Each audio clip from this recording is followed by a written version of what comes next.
Health officials everywhere are telling Oklahomans to take precaution when in the heat. They say staying hydrated and cool begins with taking that first sip. Experts say keeping your eyes on the road can be a lot easier with the less distractions you have. For instance, you may want to turn this off so you won't be tempted to look.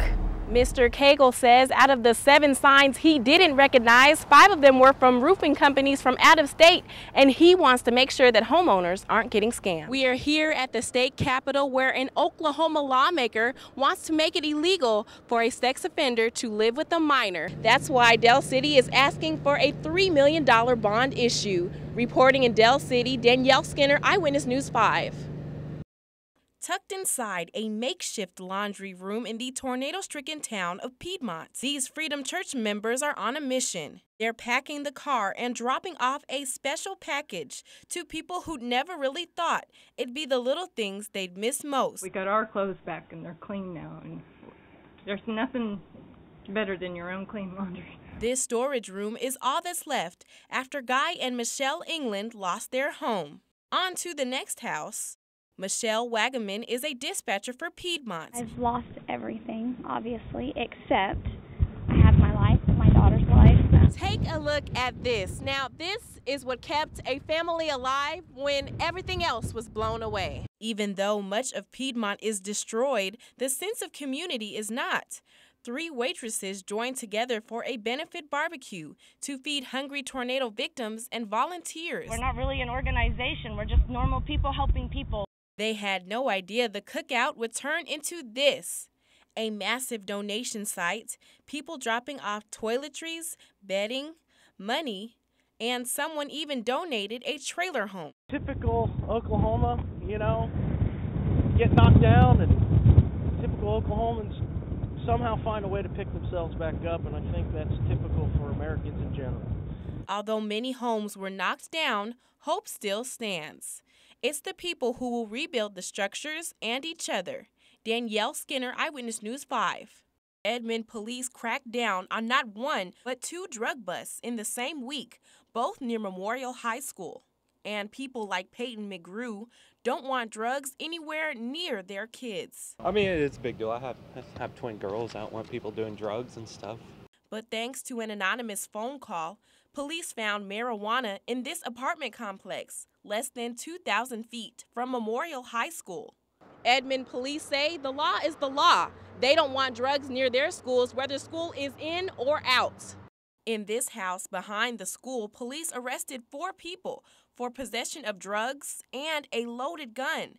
We asked neighbors what they knew. They had not been a nuisance. They were really quiet. But quiet doesn't always mean safe. Yes, I am glad that they were arrested. Edmond authorities are still on watch.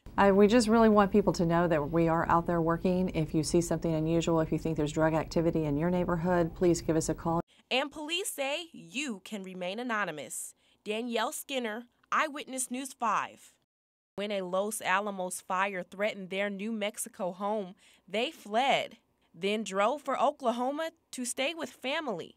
And then the unexpected happened. And we left the hotel in the morning and came out here, and it took all day to get here. At the time, Sarah was 38 weeks pregnant. We got here at 8 o'clock at night, and then my water broke at 2 in the morning, 6 hours later. This is little William Fitchell, only 2 days old, but came 2 weeks early. And the doctor who delivered him, the same doctor that delivered his father. It was quite ironic that he had just happened to be the on-call doctor and that we got him. That doctor is Steve Jimerson, who says the baby was ready to come. Perfectly normal, easy labor.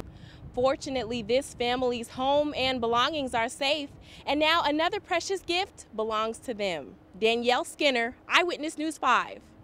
In an instant when tornadoes strike, homes can be leveled and lives can be changed. Take, for instance, the Stouts, who once had 3 dogs. This is Gabby. She's about 1.5 years.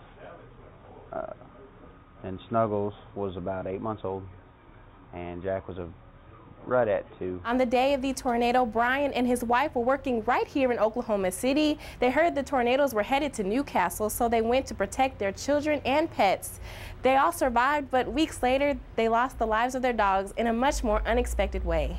When they went to pick up their beloved pets, only Gabby was left. Even more disturbing, neighbors say an animal control officer shot and killed them. The family, heartbroken and want answers. Why he did it?